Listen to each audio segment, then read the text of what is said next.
dan sabri wa yassir li amri wahlul 'uqdatam min lisani yafqahu qawli rabbi zidni ilma wa zidni ilma. Alhamdulillah, hari ini kita bisa berkumpul kembali sahabat semua. Kita bersyukur marilah panjatkan kehadirat Allah Subhanahu wa taala, kasih Islam, nikmat iman, dan nikmat waktu yang sejatinya tidak mungkin, serta nikmat katanya sejatinya tidak mungkin kita dapat menghitungnya. Termasuk nikmat karunia pada malam ini, karena izin Allah kita bisa bersama-sama berkumpul dalam rokaat pada hari ini meskipun kembali secara virtual. Kalau saya sampaikan, mari kita terbaiknya niat kita dalam setiap aktivitas yang masuk dalam kajian ini. Niatkanlah dalam hati semoga setiap upaya membawa kita berkumpul dalam kajian menjadi pembuku dosa dan mengangkat derajat kita di hadapan Allah. Dan semoga niat di hati, lisan yang berucap, bersampailah yang berdiri pada malam ini akan menambah pemahaman kita akan luas ilmu Allah dan membawakan pahala bagi kita semua. Semoga kehadiran kita dapat menjadi amal pemuda lisan yang dicatat dan mudah-mudahan bisa kita ceritakan amalannya untuk kita kepada orang tua kita yang masih melakukan seperti Salam berkat salam mari kita limpahkan juga kepada junjungan kita Nabi Muhammad SAW, insan berkata hasanah, sosok beridola dan panutan umat, kepada keluarganya, sahabatnya, tabi'in, kepada seluruhnya. Kita semua semoga layak mendapatkan syafaatnya nanti yang sahabat fillah yang dirahmati Allah Subhanahu wa taala, sambung pembangunan akhirat mengenangkan anak, dan asyik mengucapkan jazak dan khair kepada Ustaz Firanda Adir di LCMA yang telah berkenan melakukan kajian ini bersama kami dari Hafidh Yatrik. Alhamdulillah, kita hari ini masuk ke dalam hadis ke-34 dari kitab Arba'in An-Nawawi. Ini agak berat materinya ya, amar ma'ruf nahi munkar. Insyaallah nanti kita akan bahas lebih banyak dalam kajian. Sebelum kita lanjutkan, mengingatkan kembali beberapa adab yang perlu diperhatikan selama kajian. Yang pertama, peserta kajian wajib menuliskan nama agar mudah dikenali. Kedua, peserta wajib mematikan audio saat kajian. Untuk peserta akwat wajib mematikan kamera atau tampilan gambar. Lalu untuk pertanyaan silakan ditulis di kolom chat, nanti akan dibacakan oleh kami. Mohon menyimak, menulis dan berusaha untuk mengamalkan isi dari kajian. Bila mana sahabat ingin berkontribusi atas kajian kami, infak dapat disalurkan kepada rekening yang tertera di sini. Dan mohon dilakukan konfirmasi infak dan info kajian kepada WA yang tercantum. Demikian yang bisa kami sampaikan pada pembukaan. Tanpa berlama lagi, kita ikuti materi hari ini. Kepada Ustaz Firanda, kami silakan.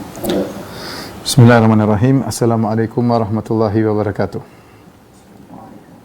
Alhamdulillahi ala ihsani wa syukru lahu ala taufiqihi wa amtinani wa asyhadu an la ilaha illallah wahdahu la syarika lahu ta'ziman li sya'nih wa asyhadu anna Muhammadan abduhu wa rasuluhu da'ila ridwani. Allahumma shalli alaihi wa ala alihi wa ashabihi wa ikhwani. Para dokter yang dirahmati Allah Subhanahu wa taala, para pemirsa dimanapun Anda berada, kita melanjutkan bahasan kita dari hadis-hadis Al-Arba'in Nawawiyah. Kita sampai pada hadis ke-34. An Abi Sa'idin Al-Khudri radhiyallahu taala anhu, dari sahabat Abu Sa'id Al-Khudri radhiyallahu anhu, qala, beliau berkata, sami'tu Rasulullah sallallahu alaihi wasallam yaqul, sungguhnya aku mendengar Rasulullah sallallahu bersabda, man ra'a minkum munkaran falyughayyirhu biyadihi, siapa di antara kalian melihat kemungkaran maka rubahlah dengan tangannya. Fa illam yastati, jika dia tidak mampu, fa bilisanihi, maka dia rubah dengan lisannya. Wa illam yastati fa biqalbihi, jika dia tidak mampu maka rubahlah atau ingkarilah dengan hatinya, dengan kolbunya. Wa dzalika adhaful iman, dan itu adalah iman yang paling rendah.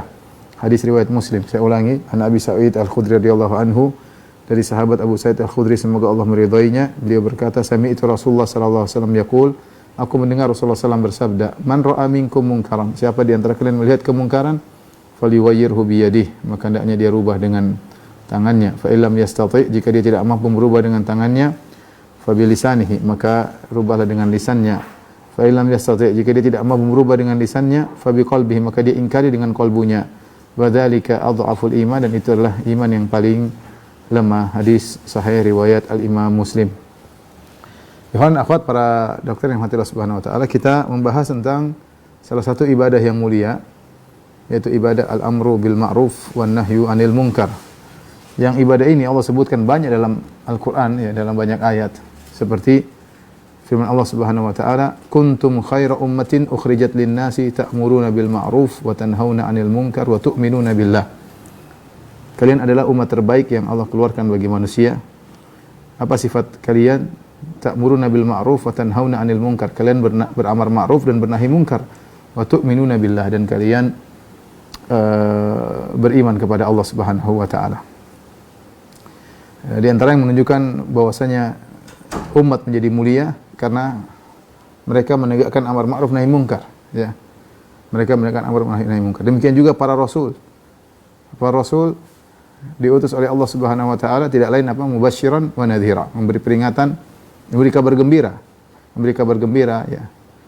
Amar ma'ruf, kemudian memberi peringatan nahi munkar, ya. Sehingga tugas mereka adalah beramar ma'ruf dan nahi munkar. Kemudian juga Allah menyebutkan tentang pujian kepada umat Islam, ya. Allah mengatakan alladzina immakkannahum fil ardi aqamus salata wa atawuz zakata wa amaru bil ma'ruf wa nahau 'anil munkar wa walillahi aqibatul umur. Kata Allah Subhanahu wa taala, yaitu orang-orang yang jika kami menjadikan mereka berkuasa di atas muka bumi, ya. Amaru bil ma'ruf, yang mereka aqamus salata wa atawuz zakata, mereka mendirikan salat, mereka membayar zakat, wa amaru bil ma'ruf wa nahu 'anil munkar, dan mereka menegakkan amar ma'ruf nahi munkar. Demikian juga Allah Subhanahu wa taala berfirman, wal takum minkum ummatun yad'una ilal khair wa ya'muruna bil ma'ruf wa yanhauna 'anil munkar wa ulaika humul muflihun. Hendaknya di antara kalian ada yang suatu umat yang mereka beramar ma'ruf nahi munkar, ya. Jadi Allah memuji umat ini menjadi mulia dengan beramar ma'ruf nahi munkar.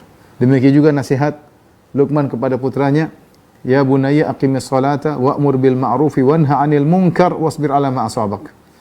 Wahai putraku, ya, kata Luqman kepada putranya yang Allah abadikan dalam surat Luqman, ya, aqimis salata, ya, wa'mur bil ma'ruf wanha 'anil munkar.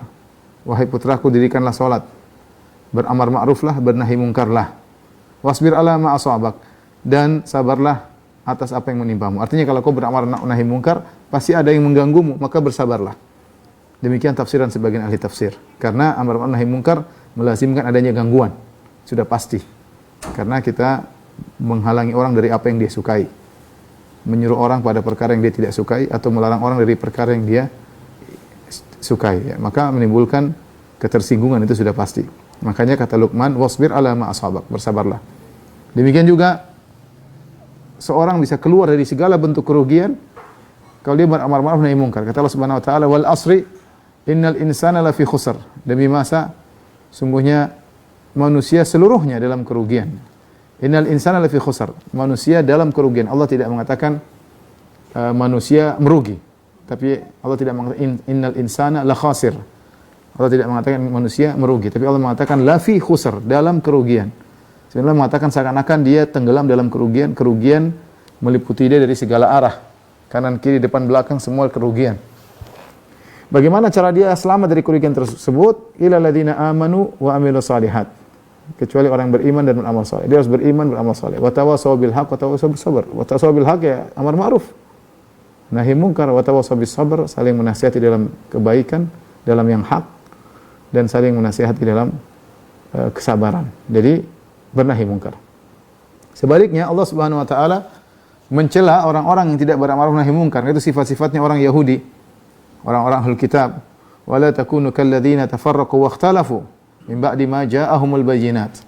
Janganlah kalian seperti orang-orang yang tercerai-berai, terpecah belah setelah datang penjelasan kepada mereka. Setelah Allah sebutkan wal takum minkum ummatun yad'una ilal khair wa ya'muruna bil ma'ruf wa yanhauna 'anil munkar. Adanya di antara kalian ada umat yang beramar nahi munkar. Kemudian Allah mengatakan wala takunu, janganlah kalian menjadi seperti orang Yahudi, Ahlul Kitab, orang Nasara yang mereka tidak beramar ma'ruf nahi munkar. Mereka dilaknat. Lu'inal ladzina kafaru min bani Israila ala lisani Dawuda wa Isa bin Maryam. Dzalika bima asaw wa kanu ya'tadun. Kanu la yatanahawna 'an munkarin fa'aluh. La bi'sa ma kanu yaf'alun. Kata Allah Subhanahu wa taala, laknat orang-orang kafir dari kalangan Bani Israel melalui lisan Daud dan lisan Isa bin Maryam. Mereka dilaknat, ya. Dzalika bima asaw. Kenapa mereka dilaknat? Karena mereka melakukan kemaksiatan, wa kanu ya'tadun, dan apa yang pelanggaran yang mereka lakukan. Kata Allah, kanu la yatanahawna 'an munkarin fa'aluh. Mereka tidak bernahi mungkar atas kemungkaran yang mereka lakukan. Kalau kita baca tafsir dari ayat ini, sebenarnya menyebutkan itu akibat orang-orang Yahudi, para pendeta-pendeta mereka, rabi-rabi mereka yang tidak berani beramar ma'ruf nahi munkar ketika ada penguasa melakukan pelanggaran, dia tidak berani menasihati. Takut jatah dia tidak diberikan misalnya. Ya, akhirnya mereka dilaknat. Padahal penguasa punya hak untuk dinasihati. Penguasa punya hak untuk untuk ditegur ya. Mereka punya hak ya. Makanya Nabi mengatakan ad-dinun nasihah. Agama nasihat ya. Dia menyuruh Rasulullah, buat siapa nasihat? Lillahi wa li kitabihi wa li rasuli wa li ammatil muslimin wa ammatihim. Nasihat bagi Allah, bagi Rasulnya, bagi kitabnya, bagi imam-imam kaum muslimin. Mereka punya hak untuk dinasihati, punya hak untuk ditegur. Nah, ulama-ulama Yahudi, mereka karena mencari dunia, mereka tidak berani menegur, sehingga akhirnya mereka dilaknat. Ini semua ikhwan dan akhwat yang dirahmati Allah Subhanahu wa taala, dalil yang menunjukkan tentang keutamaan berma'ruf nahi munkar dan bahayanya kalau orang meninggalkan amar ma'ruf nahi munkar, dilaknat, diberi azab oleh Allah Subhanahu wa taala, dihukum oleh Allah Subhanahu wa taala jika seorang meninggalkan atau satu kaum sepakat untuk meninggalkan amar ma'ruf nahi munkar. Kita akan bahas hadis Abu Sa'id Al-Khudri. Kata Nabi sallallahu alaihi wasallam, "Man ra'a minkum munkaran falyughayyirhu biyadihi fa in lam yastati' fa bilisanihi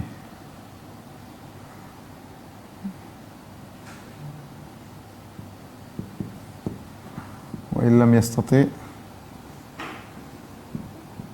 fa biqalbihi wa dzalika adhaful iman."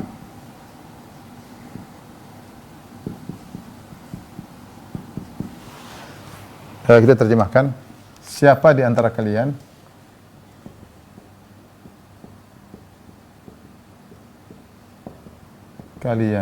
yang melihat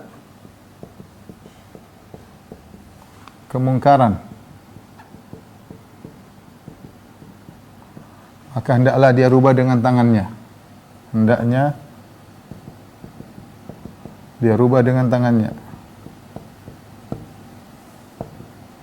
Itu dengan kekuasaannya. Fa illam yastati' fa bilisanihi. Kalau tidak mampu,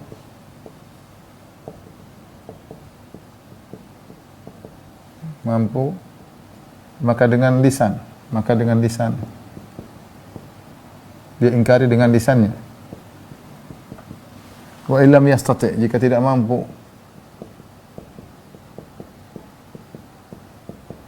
fa biqalbihi, dengan hatinya, dengan qalbunya.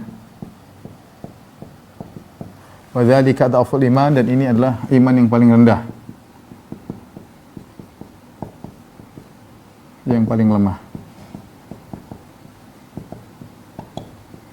Perhatikan, ini hadis menunjukkan kaidah bahwasanya fattaqullaha masata'tum, bertakwalah semampunya.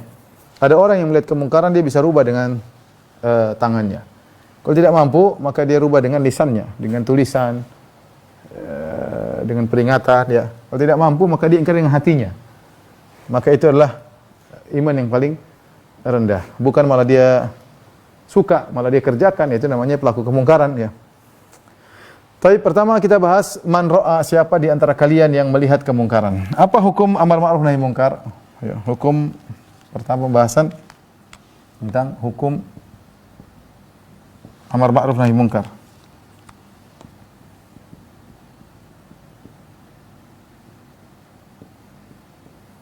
Nahi munkar. Ada khilaf di kalangan para ulama, ada khilaf. Ada yang mengatakan fardhu ain, wajib bagi setiap orang, yang mengatakan fardu kifayah. Fardu kifayah. Yang mengatakan fardu ain, mereka berdalil hadis Nabi mengatakan man, siapa saja. Ini umum. Man adalah isim syarat, memberikan faedah umum. Siapa saja lihat kemungkaran, maka dia harus tegur. Berarti nahi munkar berlaku pada siapa saja. Tapi wallahu alam bisawab, yang lebih kuat adalah fardu kifayah, karena tujuannya adalah kemungkaran untuk yang penting diberhentikan atau ditegur atau diperingatkan. Allah mengatakan wal takum minkum ummatun, ya, dalam surat Al-Imran, wal takun minkum ummatun yad'una ilal khair. Hendaknya dari kalian ada sekelompok umat ya. Hendaknya ada sekelompok dari kalian.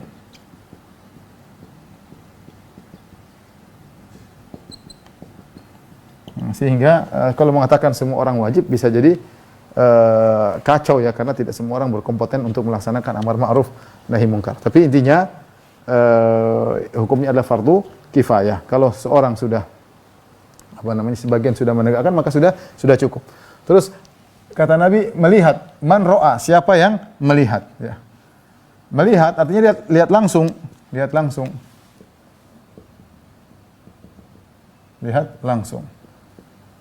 Zahirnya adalah disuruh untuk melihat langsung. Adapun mendengar-dengar tidak. Kalau di depan mata dia ditegur. Kalau depan mata dia maka dia tegur. Ada boleh dengar-dengar, dan makanya para ulama mengatakan tidak boleh tajassus. Tidak boleh cari-cari tahu, enggak ya. Kalau dia lewat misalnya ada seorang kemudian sepertinya melakukan kemungkaran, tapi dia sembunyi di dalam rumahnya, tidak ada yang tahu, tidak mengganggu tetangga, tidak bikin keributan, maka tidak perlu tajassus, tidak perlu cari-cari tahu, enggak. Karena kalau lihat depan mata baru kok ingkari, kalau enggak perlu cari-cari tahu. Ya, tidak perlu cari-cari. Kecuali kondisinya berbahaya, berkaitan dengan keamanan negara, itu lain cerita. Maka berhak untuk dicari tahu berdasarkan informasi yang masuk. Tapi secara umum tidak perlu kita cari-cari tahu. Kita ngecek komputer orang, ngecek WhatsApp orang, itu enggak boleh hukumnya. Enggak boleh. Dia melakukan kemungkaran tadi dengan Allah Subhanahu wa taala. Bahkan dia kalau minum khamar dalam rumah, dia tidak bawa keluar, tidak bikin keributan di luar, hukum dia dengan Allah Subhanahu wa taala. Ya. Bukan kerjaan kita untuk cari-cari tahu, enggak. Kecuali tadi berkaitan dengan kemudaratan, berkaitan dengan keamanan negara, itu urusan lain ya. Tapi intinya hukum asalnya dia melihat langsung. Man ra'a minkum mungkaran, siapa yang melihat kemungkaran. Apa yang dimaksud dengan kemungkaran? Ya. Kemungkaran maksudnya yaitu ada dua model kemungkaran ya.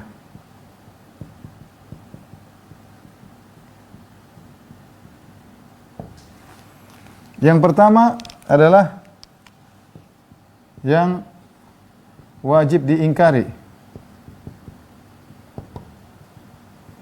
Ini yang mana wajib diingkari? Dua model juga adalah yang disepakati. Yang disepakati merupakan kemungkaran. Merupakan kemungkaran.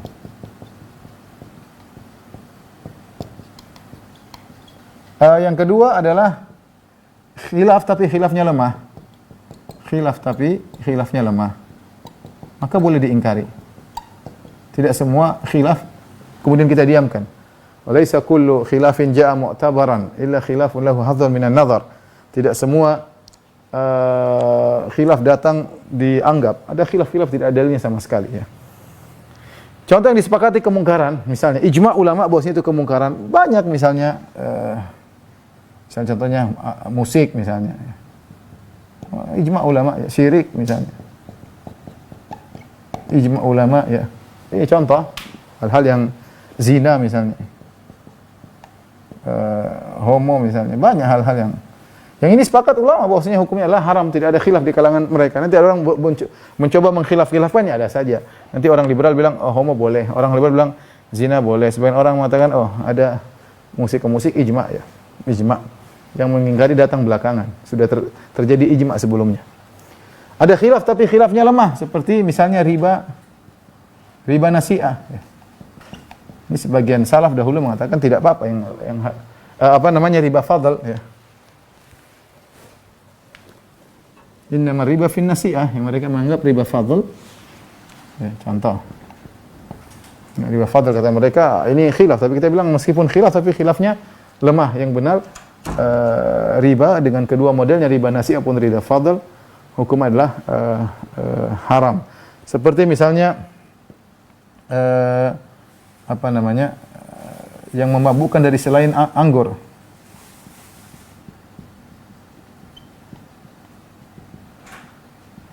Selain anggur ya. Boleh enggak diminum kalau tidak mabuk? Boleh enggak diminum kalau tidak mabuk? Misalnya khamar terbuat dari beras, bukan dari anggur ya. Selama tidak mabuk, ada yang mengatakan tidak apa-apa. Kemudian ada lagi misalnya mengatakan perkataan syadz banyak. Ada yang mengatakan boleh berhubungan dengan istri dari dubur misalnya. Ada saja kalau kita cari ada. Ada yang mungkin ada yang mengatakan boleh ini, boleh anu. Kita bilang enggak, itu khilafnya lemah semua. Boleh diingkari. Yang tidak boleh diingkari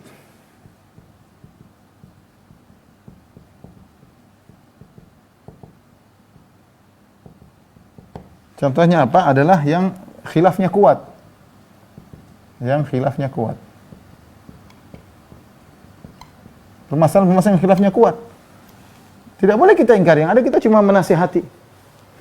Yang ada boleh nasihati. Atau perkara ijtihadiyah. Ijtihadiyah. Apa bedanya antara ini dengan ini? Kalau ini ada dalilnya, cuma mereka berkhilaf tentang memahami dalil. Namanya khilafnya kuat. Contoh misalnya masalah kunut misalnya, kunut subuh. Kunut subuh. Nah, misalnya ya.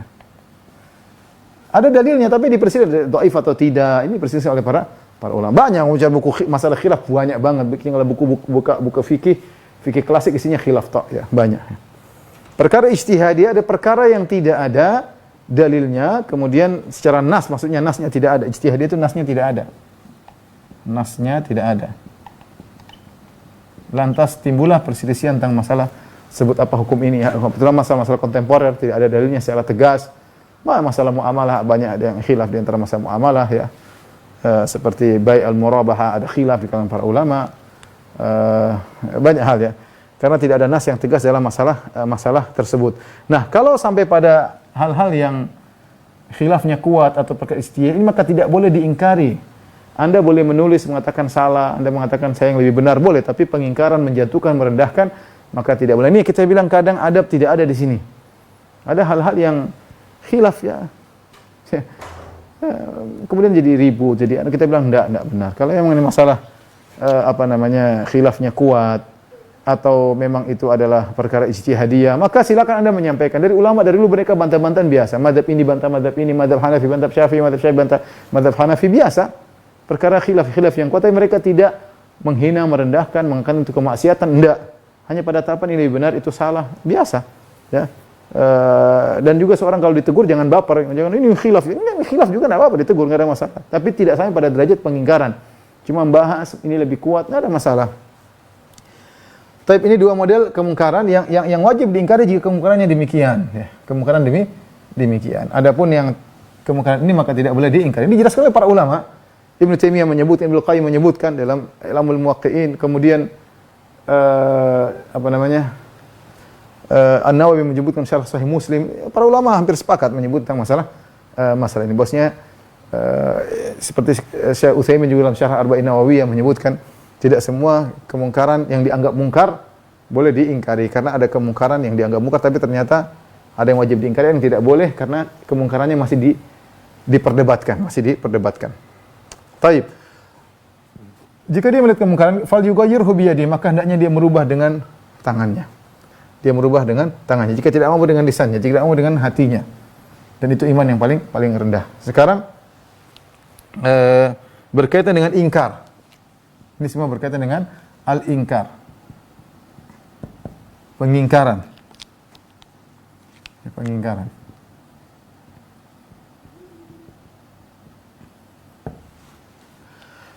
Ada tiga model pengingkaran akibat jika ditinjau dari dampak. Jika ditinjau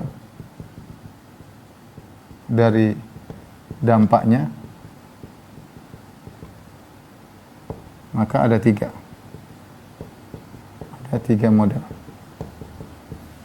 Yang pertama, kemungkarannya hilang.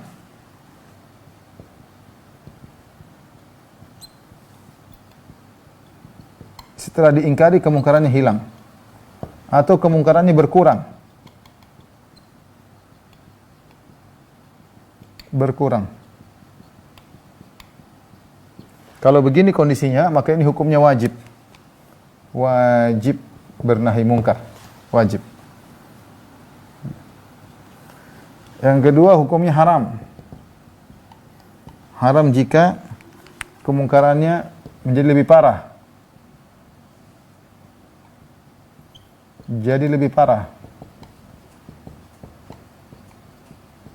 Atau hilang dan diganti yang lebih parah. Hilang namun diganti kemungkaran lain yang lebih parah.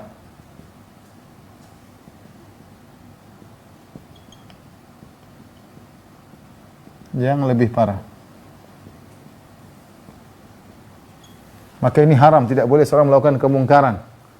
Orang melarang seorang, kamu jangan, misalnya jangan merokok, tahu-tahu dia morfin misalnya, lebih parah. Ya, kamu jangan apa namanya, misalnya ini ternyata lebih parah. Kamu jangan berzina, dia malah membunuh misalnya. Maka ini tentu harus ada dipandang, seorang harus menilai ini lebih parah atau tidak. Lebih parah atau tidak. Dia harus lihat kalau ternyata perkiraan dia, tentu bukan hawa nafsunya, bukan karena ketakutan, tapi kalau dia benar-benar menurut ilmu yang dia miliki, dia lihat ini kalau diingkari lebih parah, maka jangan diingkari. Maka ini butuh fikih, makanya butuh fikih. Kemudian yang berikutnya yang ijtihadiyah. Ijtihadiyah. Seorang bisa lakukan atau tidak jika berganti dengan kemungkaran yang semisalnya. Ya, ini jika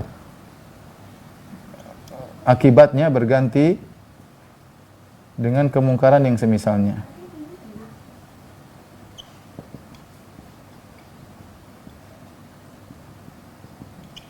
Berganti dengan kemungkaran yang semisalnya, ya.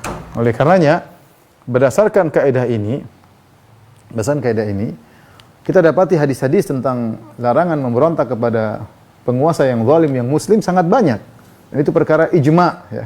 Perkara ijma, ya, sampai dinukil oleh para ulama, ya, bahkan menjadikan itu adalah sikap dari Khawarij dan Mu'tazilah yang mengharuskan untuk memberontak kepada penguasa muslim yang zalim. Bahkan dalam buku-buku firaq kita bisa dapati bahwasanya perbedaan antara ciri-ciri Khawarij atau ciri-ciri Mu'tazilah, mereka sepakat dalam hal wajib untuk memberontak kepada penguasa zalim yang muslim. Kalau penguasa yang kafir lain cerita, ini penguasa zalim tapi dia muslim, apakah wajib memberontak? Menurut Khawarij dan Mu'tazilah wajib. Hanya saja Khawarij memandang itu kafir sehingga harus diberontaki, sementara Mu'tazilah mengatakan mereka adalah fasik, harus diberontaki. Kenapa? Karena setelah diteliti, Ibnu Taimiyah menyebut dalam tempat, dalam Majmu' Fatawa disebutkan bahwasanya demikian Ibnu Qayyim rahimahullahu taala, pengalaman menunjukkan tidaklah sekelompok memberontak pada pemerintah yang sah muslim kecuali mudarat yang lebih besar, pertumpahan darah, kehancuran, atau datang pemerintah yang lebih parah daripada sebelumnya, penguasa yang lebih parah sebelumnya. Ini yang terjadi. Ini pernyataan para ulama, ya, pernyataan para ulama. Oleh karenanya Ibnu Hajar rahimahullah dalam Fathul Bari menyebutkan bahwasanya memang benar dulu sebagian salaf ada yang tidak setuju dengan pemerintahan yang ada, ya. Tetapi kemudian istaqarra. Kata dia kemudian setelah itu para ulama telah menetap memilih pendapat bahwasanya tidak boleh ada lagi namanya pemberontakan kepada penguasa muslim yang sah. Kenyataan menunjukkan tidaklah terjadi pemberontakan kecuali akan menimbulkan dampak mudarat yang besar, pertumpahan darah yang luar biasa. Kalaupun tidak ada pertumpahan darah, biasanya kemudian berganti dengan penguasa yang lebih buruk, ya, lebih buruk. Ini kenyataan. Kalau dia mengatakan Ustaz bisa dia berhasil 1-2, kita bilang 1-2 tidak bisa secara itu nadir, hukumnya jarang, kebanyakannya lebih parah. Oleh karenanya seorang tunduk kepada hadis-hadis Nabi sallallahu alaihi wasallam. Selama pemerintah zalim tidak boleh berontak. Selama dia muslim. Dia zalim, dia muslim tidak boleh berontak. Nasihat silakan jalan dengan prosedur nasihat yang baik. Tujuan kita adalah untuk mencari kemaslahatan. Karena kenyataan membuktikan bahwasanya kemungkaran yang diingkari dengan cara tersebut sejak zaman salaf menimbulkan dampak yang lebih parah. Sampai zaman sekarang. Itu pemberontakan terjadi di Suriah, lihat kayak apa hasilnya. Di Yaman hancur-hancuran sekarang, Libya hancur-hancuran sekarang. Kasihan, ya.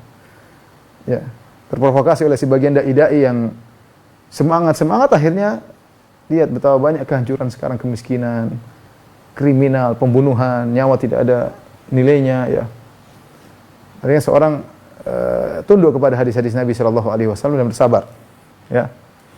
Jadi ini contoh ingkar, ya, jika ditinjau dari dampaknya maka ada 3 model, ada yang wajib jika memang kemungkaran hilang, ya, kemudian ada yang haram tidak boleh tidak boleh dilakukan, dan ada yang perkara merupakan ijtihadiyah, ya, ijtihadiyah. Man ra'a minkum munkaran. Sekarang yang kita bahas juga adalah al-munkir, yang mengingkari.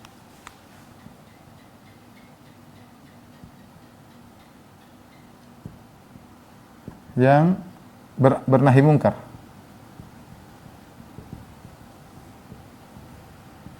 Ya. Atau yang beramar ma'ruf bernahi mungkar, ya. Kita bilang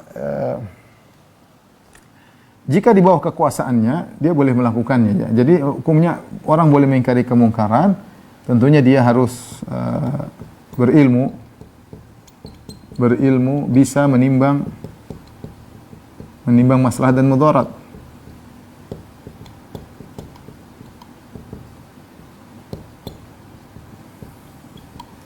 Terus secara umum di bawah, jika yang diingkari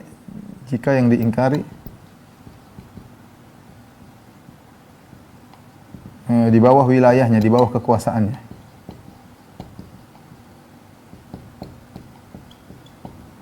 Selain itu maka urusan pemerintah. Contoh seperti ini kalau ya apa namanya? Contoh misalnya ayah terhadap anak, bisa dia diingkari misalnya, dia tegur, bahkan dia mungkin bisa hentikan. Ya, misalnya kalau zaman dulu apa, majikan kepada budak.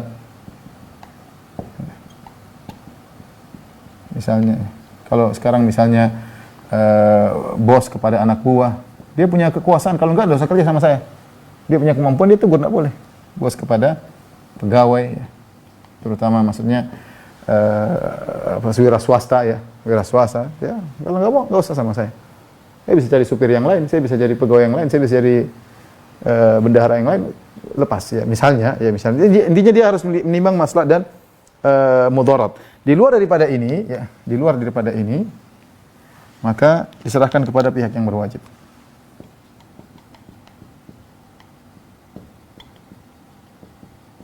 Maka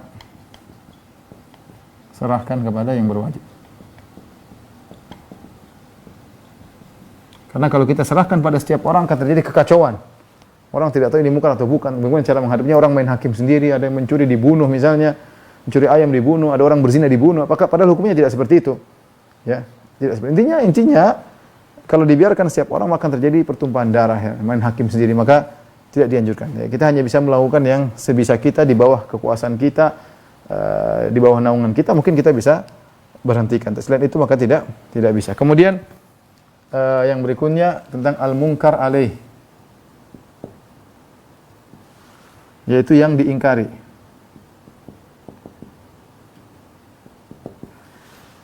Yang diingkari tentu dilihat siapa, tergantung siapa yang diingkari.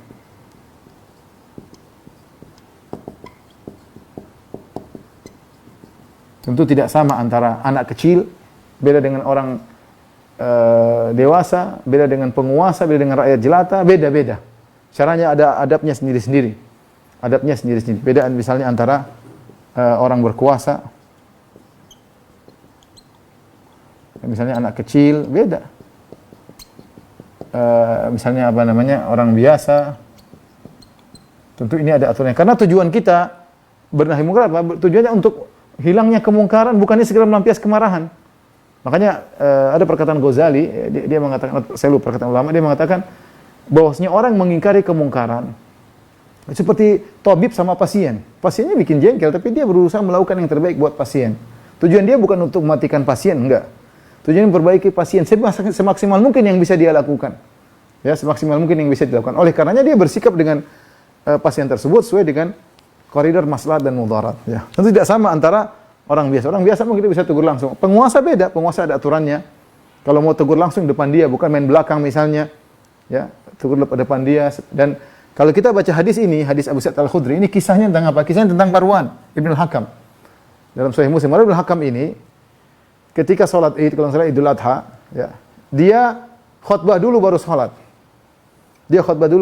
Baru sholat. Padahal kita tahu sunnahnya kalau sholat Id, sholat dulu baru khutbah. Tapi dia tidak ingin kalau dia sholat orang pada pergi. Ini sebagian pendapat ya. Sehingga mereka mengatakan kenapa Marwan khutbah dulu baru sholat? Karena kalau dia sholat dulu nanti dia khutbah orang pada tinggalin. Ada yang mengatakan tidak.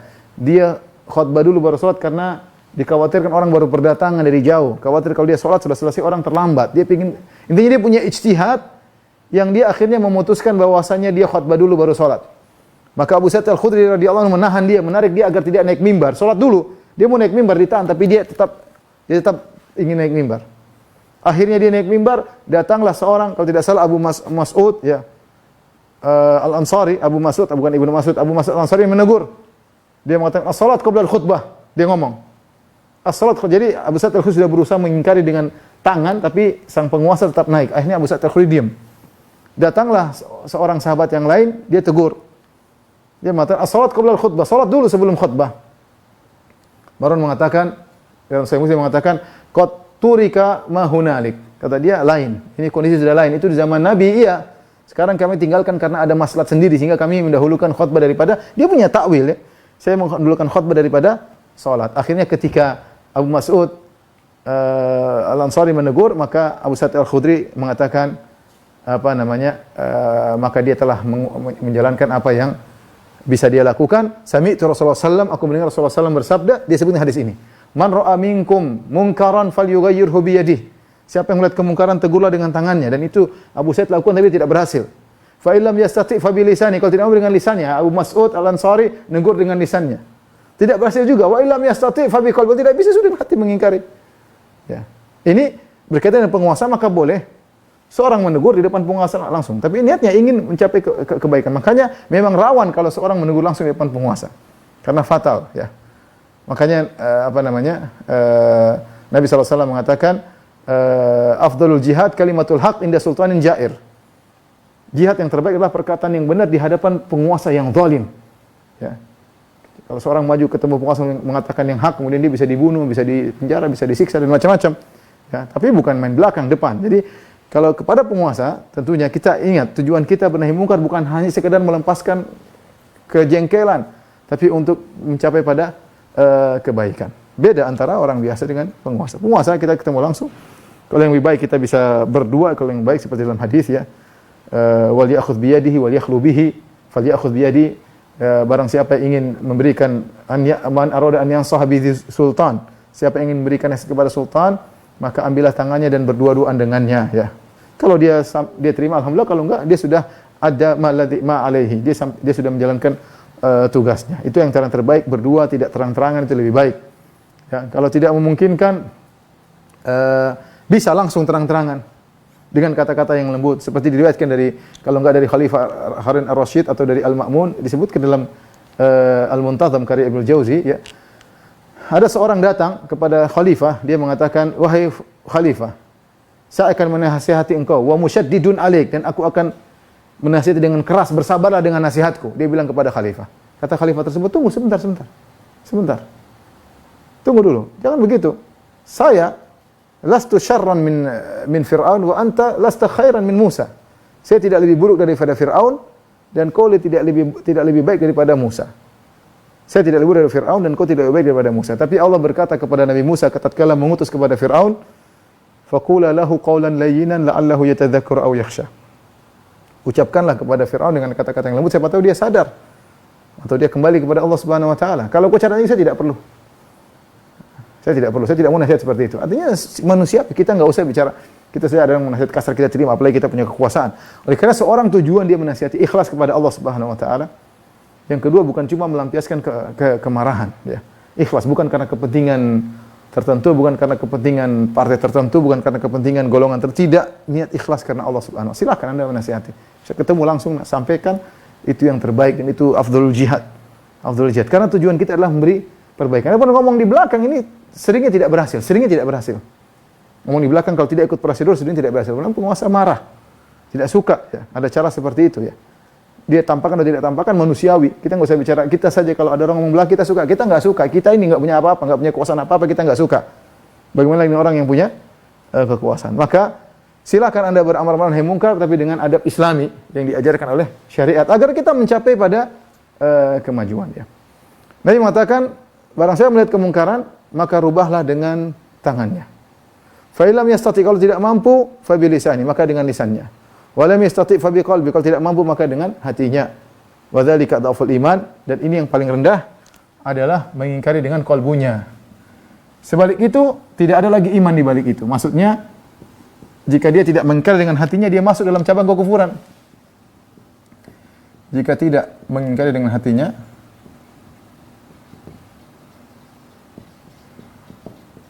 maka imannya hilang.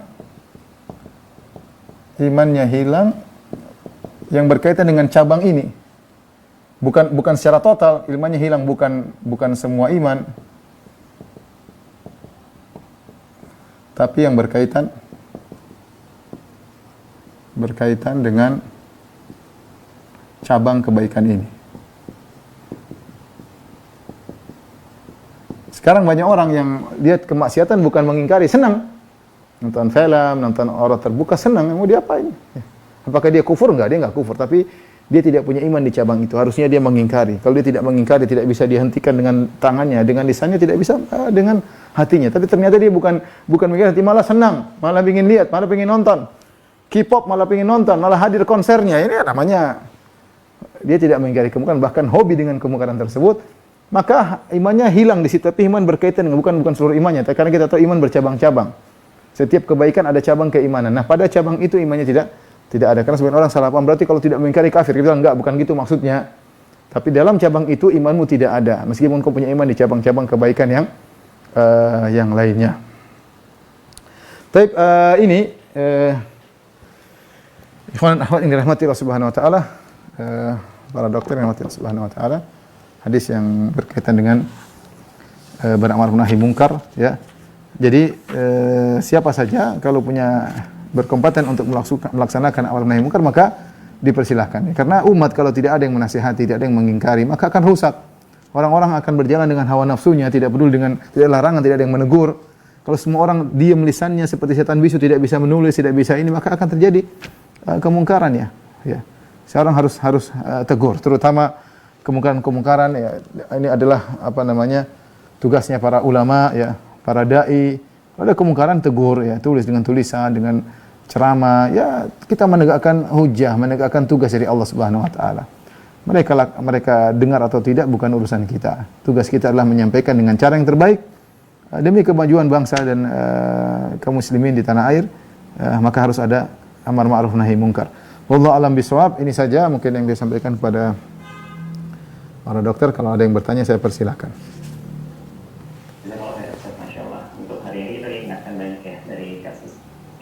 Dan definisi dari amar ma'ruf nahi mungkar, karena ternyata orangnya banyak dan memang kalau mau dibilang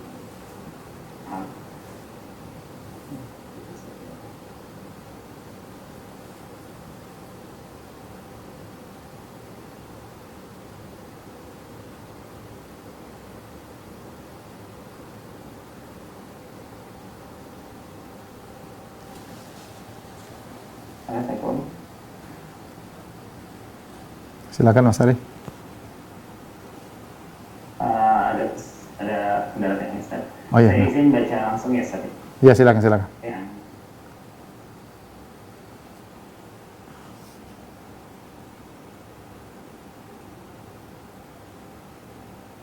Ustaz, mana yang lebih prioritas? Apakah menegakkan amar ma'ruf atau mencegah kemungkaran bila mana itu datang dalam waktu yang bersamaan? Kalau benar-benar dalam waktu yang bersamaan, maka ada kaidah daf'ul, sebagaimana kita bahas pada pertemuan lalu, daf'ul mafsadah muqaddam ala jalbil masalih, bahwasanya kalau itu bersamaan dan tingkatannya sama, maka lebih diutamakan menghilangkan mafsadah daripada mendatangkan kemaslahatan. Al-ma'ruf adalah kemaslahatan, tapi kemungkaran adalah kemudaratan. Kalau bisa kemudaratan dihilangkan terlebih dahulu, itu lebih utama ya. Kalau kita bisa bagi waktu, sebagian kita tegur, sebagian kita ajak, itu lebih baik tentunya. Ya. Jadi kalau dalam hukum prioritas kita lebih baik mencegah kemungkaran ya, Ustaz, ya. Ya. Mencegah kerusakan lebih baik daripada mengejar keutamaan. Iya, begitu. Terkait juga dalam pandemi artinya ya, pada saat kita berpikir bahwa ternyata ibadah yang kita kerjakan ya ternyata jadi akan menyebabkan kemungkaran lebih jauh atau kerusakan, lebih baik kita menahan keutamaan itu ya, Ustaz. Ya. Ustaz, pertanyaan berikutnya dari Abu N. Ini, Assalamualaikum Ustaz, bagaimana mengingkari kemungkaran seseorang disertai dengan menggibahi orang yang berbuat kemungkaran tersebut dengan nyawa itu mungkin untuk mengenalkan atau mengingatkan orang lain terhadap kemungkaran yang telah dilakukan oleh sahabat kita itu? Kalau kita ghibah, artinya ada orang melakukan kemungkaran, kita tidak bisa mengingkarinya, kita perlu teman, perlu partner untuk bisa mengingkari, kemudian kita diskusikan dengan teman tersebut, itu tidak apa-apa, berarti ghibah yang diperlukan, karena tujuan kita adalah untuk mengingkari, bukan kita ghibah di depan umum, tapi kita boleh menyampaikan hal tersebut kepada kawan yang menurut kita pilih-pilih juga, yang kira-kira bisa membantu kita untuk menyelesaikan kemungkaran tersebut. Maka tentu ada apa, kita harus jelaskan orang ini gini, melakukan gini, kita ghibah, tapi itu ghibah yang dibolehkan, karena dalam rangka untuk, bahkan mungkin diwajibkan, karena dalam rangka untuk mengingkari kemungkaran, tidak jadi masalah. Kalau itu maksudnya ghibah begitu, maksudnya tidak jadi masalah. Demikian juga kita sebutkan misalnya kita sudah nasihati dia, Ada orang suka bohong, kalau sudah bermuamalah selalu bohongin orang lain, orang banyak ketipu, duit banyak dia ngambil apa namanya? Duit orang banyak ya. Kita sudah tegur, kita sudah jawab, dia tidak mau dengar, maka tidak mengapa kita mengingkari kemungkaran, kita beri pengumuman. Karena seperti kita sudah bahas pada pertemuan lalu, ketika kita mengungkap keburukan dia, ini mudarat bagi dia. Tapi kalau kita diamkan, mudaratnya lebih besar. Jadi kita menolak kemudaratan lebih besar dengan kemudaratan yang cuma pribadi daripada kita mengorbankan banyak orang. Jadi tergantung kasusnya seperti apa, intinya ada kaidah-kaidah dalam menghadapi hal tersebut. Wallahu a'lam bishawab. Pertanyaan berikutnya adalah dari Fulana Umi B. Ustaz, bila kita mendapatkan informasi tentang kemungkaran yang dilakukan oleh seseorang dalam lingkungan, tapi untuk mengetahui kita harus menyelidikinya, apakah ini masuk dalam tajassus? Dan mohon penjelasan karena kalau tidak salah, jumhur ulama menyatakan hukum tajassus adalah dosa besar. Jika dilihat kemungkaran tersebut tidak menjalar kepada orang lain, misalnya dia cuma dalam rumah misalnya nonton yang tidak benar, dalam rumah dia cuma mukhamar sendiri, tidak pernah dia tampakkan di luar, maka tidak perlu tajassus, itu urusannya dengan Allah. Kalau pas kita lihat dia di luar, kita tegur, kok kamu bawa khamar? Kalau dia lagi enggak minum khamar, enggak usah kita bicarakan, itu urusannya dengan Allah Subhanahu wa taala. Tapi kalau kemungkaran tersebut ternyata dia dengarannya dia ngajak anak-anak kompleks, dia bikin geng di situ, itu kita tajassus tidak ada masalah. Jadi pertama menjelaskan kalau seperti itu kita cek itu tidak jadi masalah, kemudian kita laporkan kepada pihak yang berwajib seperti itu. Jadi tergantung jenis kemungkaran. Kalau kemungkaran tersebut bersifat pribadi, hanya dia sendiri dengan istrinya misalnya, ya itu urusan dia. Tidak menular dan tidak menjalar kepada yang lainnya. Wallahu a'lam bishawab. Kalau sudah di depan kita baru tegur. Selama dia masih sembunyi-sembunyi, tidak perlu tajassus. Tidak perlu tajassus. Wallahu a'lam bishawab. Kecuali kalau akhirnya melibatkan lingkungan ya. Itu baru. Ustaz, dari Fulana DE menyatakan bagaimana berbuat amal ma'ruf nahi munkar kepada suami dan keluarganya yang menzalimi istri. Mungkin ini diketahui oleh pihak ketiga atau misalnya kakak atau ipar atau yang lain.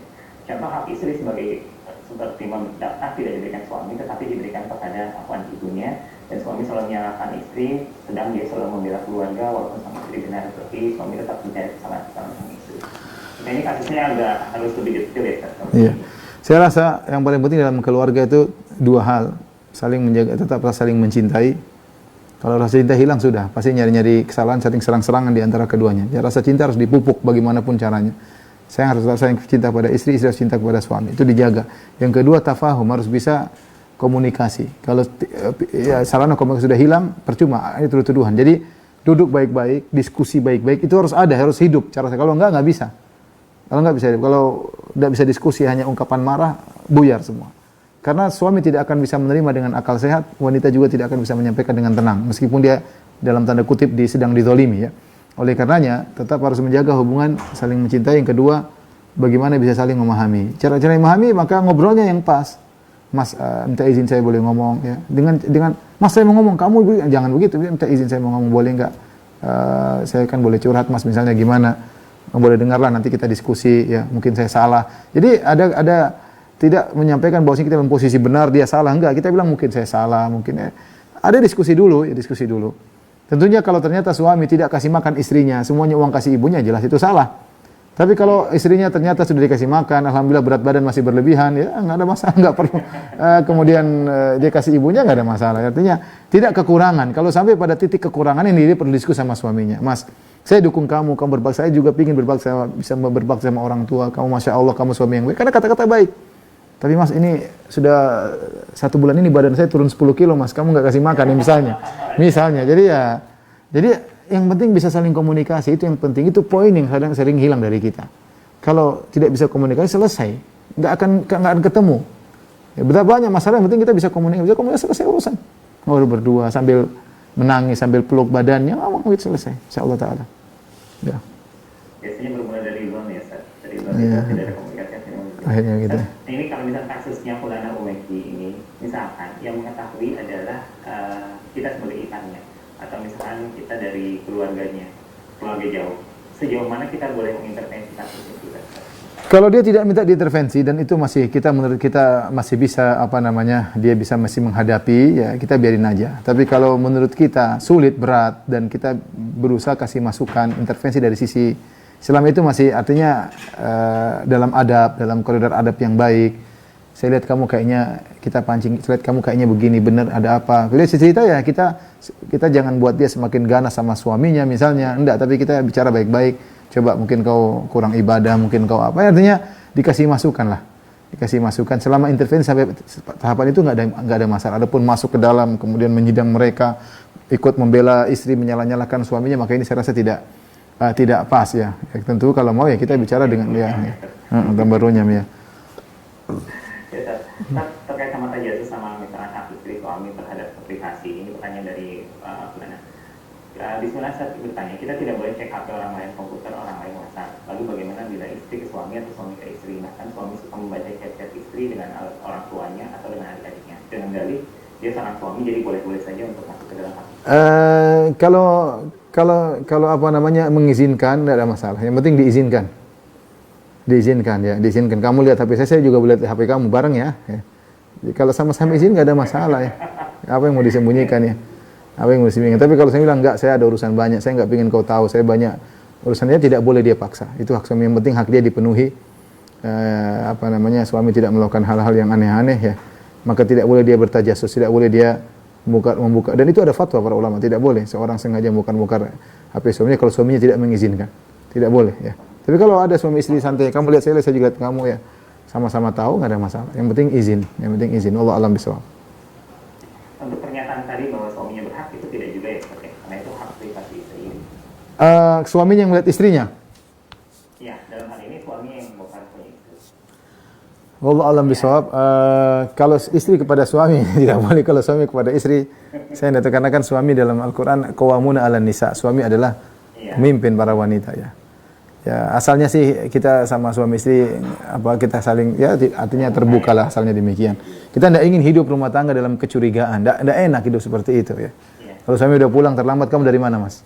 Biasanya pulang jam 8, kenapa sekarang jam 9? Saya lembur karena cari duit buat kamu ya. Ini jawabnya gitu kan. Nanti kalau pulang kenapa kamu pulang jam 7? Pasti ada maunya. Harusnya jam 8. Semua salah, pulang cepat salah. Makanya kalau hidup di atas kecurigaan nggak enak. Ya, makanya seorang berusaha, kalau misalnya istri merasa dicurigai oleh suami, dia berusaha menghilangkan kecurigaan tersebut.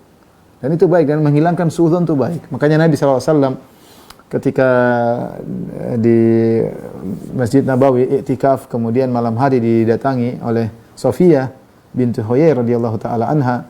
Kemudian Nabi ngobrol sama Sofia, kemudian Nabi antar Sofia pulang. Rumah Sofia tidak jauh di belakang masjid. Intinya dia harus keluar, dia mutar masjid. Ketika Nabi keluar, ada 2 orang lelaki yang lewat dan dia jalan cepat-cepat. Nabi mengatakan, ala rislikuma innaha Sofia. Tenang, enggak usah jalan cepat-cepat. Kayaknya mereka berdua curiga. Ini Sofia, kata mereka, ya Rasulullah enggak ada apa-apa.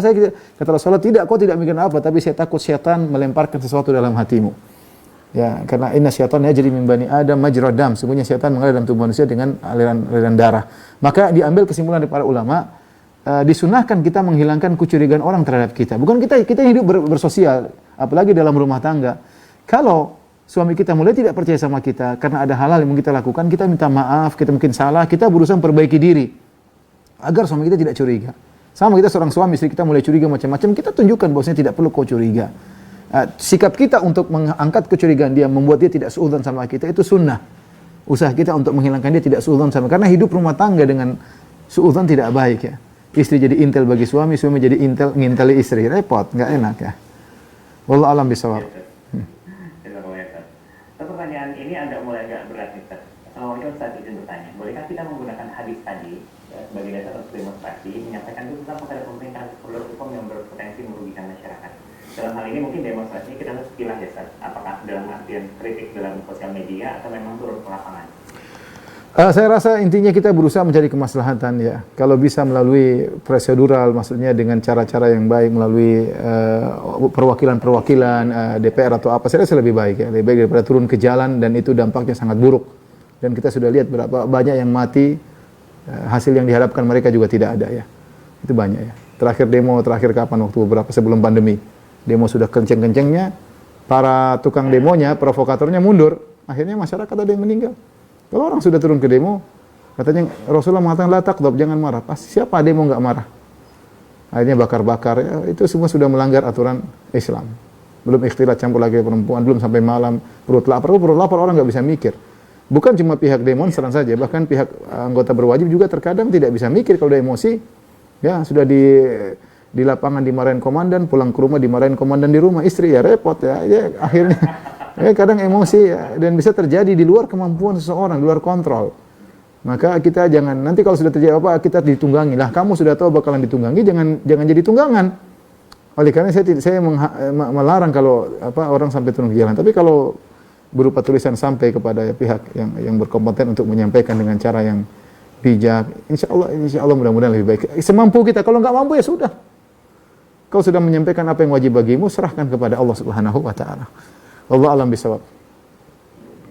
Paling tidak hujahnya kita sudah melakukannya. Iya, dengan cara yang ahsan. Saat ini juga dalam konteksnya, ini kalimatnya mirip, tetapi dalam hal ini sikap. Bagaimana ketika kita mengingatkan saudara kita, ini adalah sikap yang lebih berhati-hati untuk tidak mengkritik pemerintah terang-terangan. Kita disebut atau dilabel diam saja dan tidak menunjukkan keberpihakan. Dianggapnya berani ke saudara muslim yang lain, tetapi pemerintah zalim tidak berani mengkritik. Nah, ini sikapnya bagaimana? Ini sih pendapat ya, mungkin hati gitu. Berarti saya mau bicara tapi ya enggak usah lah, enggak perlu lah. Yang intinya seorang berusaha menjalankan apa yang diyakini, menasihat dengan cara yang baik. Orang menerima tidak menerima bukan urusan. Ya, perkara politik bukan perkara yang mudah. Berita hoax terlalu banyak. Kita terkadang menghukum sebelum kita menerima berita dari keduanya. Ya. Coba kita jalankan saja jalankan hadis Nabi. Ya, jangan menghukum kecuali telah mendengar dari keduanya. Itu saja tidak kita jalankan. Siapa yang sudah jalankan itu? Kita database untuk menilai sulit. Database untuk menilai satu si fulan nggak gampang. Maksud saya ya tugas kita hanya menasihati. Ya, kita ingin kebaikan. Ya, teman-teman juga yang mungkin mengkritik dengan berlebihan juga ingin mencari kebaikan, tapi kita nasihati mereka dengan cara yang lebih. Jadi kita ingin kebaikan, kita bukan ingin kehancuran. Tentu dengan cara-cara yang bijak. Wallahu a'lam bishawab. Sampai di sini saja mungkin saya sampaikan kepada para dokter. Kurang lebihnya saya mohon maaf. Wabillahi taufiq wal hidayah. Assalamualaikum warahmatullahi wabarakatuh.